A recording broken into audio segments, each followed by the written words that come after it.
On les entendait la nuit, les baleines, avec leurs cris stridents, pointus. Et puis le matin, avec le jour qui est apparu, on a vu un baleinier au loin.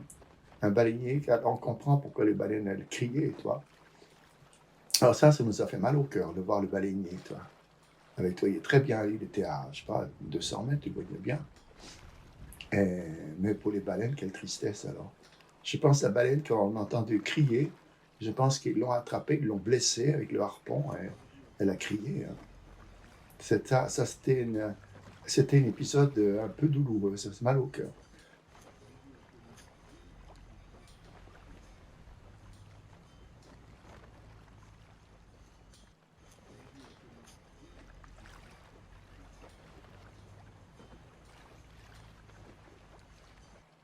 Ça, c'est ça c'est Jonas. Quand il était petit, Jonas, Mathias, qui est maintenant 31 ans quand même, Mathias. Hein?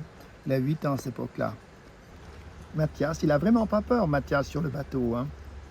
Il est très à l'aise. Hein? Tu sais, Mathias, il a piloté le bateau, il avait 8 ans. Hein?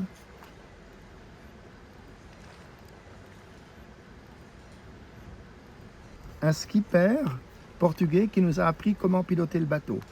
Ce que je ne savais pas faire. Parce que, autrement, je serais parti, je montais les voiles, je ne savais pas comment les enrouler, les baisser, les diriger. En fait, je ne savais rien, quoi. Mais on serait arrivé. Le plus gros danger, c'est d'arriver sur la côte et de fracasser le bateau sur des rochers. Alors, tu dois toujours te tenir en mer, en haute mer, même quand il y a une tempête.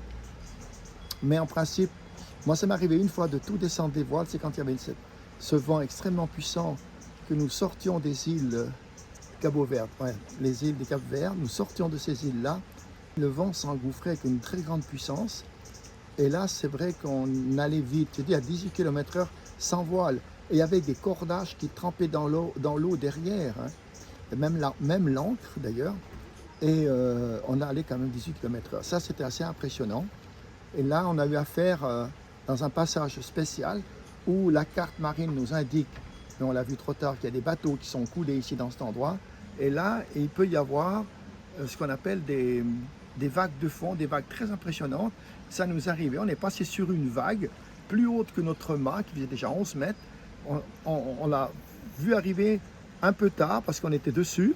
Moi, je regardais droit devant et Mathias m'a dit « Papa, regarde la vague derrière ». Et puis en fait, elle nous a rattrapés et on était soulevés d'un seul coup. On a descendu comme une colline, comme un surf descendu sur la vague, mais je tenais la barre très droite. Alors là, j'ai eu un petit moment de frisson, mais je dis, il ne faut pas perdre la maîtrise, il ne faut pas perdre la tête.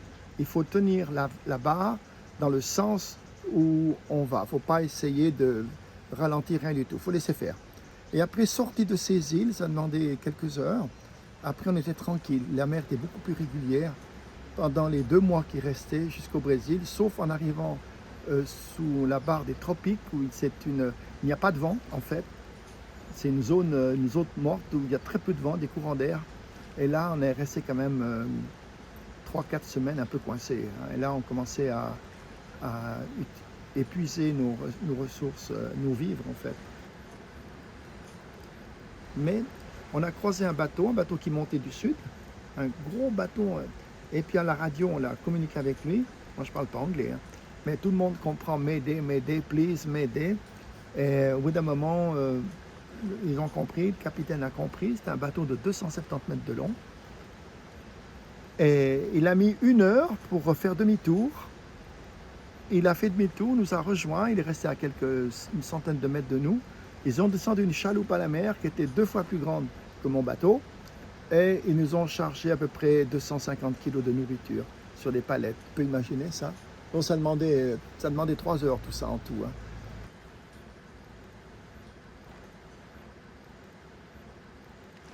La seule inquiétude que j'avais, moi, c'était d'arriver au bon endroit sur la côte du Brésil où on avait auparavant fait un point GPS.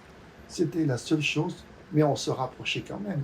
Le sentiment de sécurité sur le bateau, oui, on l'avait quand même. On l'avait quand même parce que on se sentait à l'aise. C'est vrai, en tout cas, moi, je me sentais à l'aise. Mais les enfants, ils n'ont pas de mauvais souvenirs. Mathias n'a pas de mauvais souvenirs du bateau. Tu sais, c'est impressionnant, ça. il n'a que des souvenirs très positifs, heureux, en fait.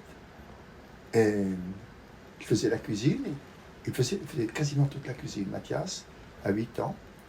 Et il a beaucoup piloté aussi, surtout quand moi j'avais besoin de dormir un peu la nuit. Ou certains moments, certaines heures, j'étais tellement fatigué. Alors là, il pilotait. Et puis j'avais plaisir à le voir piloter, mais il tenait bien la barre, il tenait bien le cap. À partir de là, jusqu'à la côte du Brésil, j'avais réglé et le gouvernail avec mes élastiques, de telle sorte qu'il n'y avait plus besoin de tenir la barre. Et le bateau suivait une courbe qui allait te mener à l'endroit où je pensais, plus ou moins. Tu aurais rêvé de voir ça. Tu aurais rêvé de voir ça. C'était une aventure, en fait.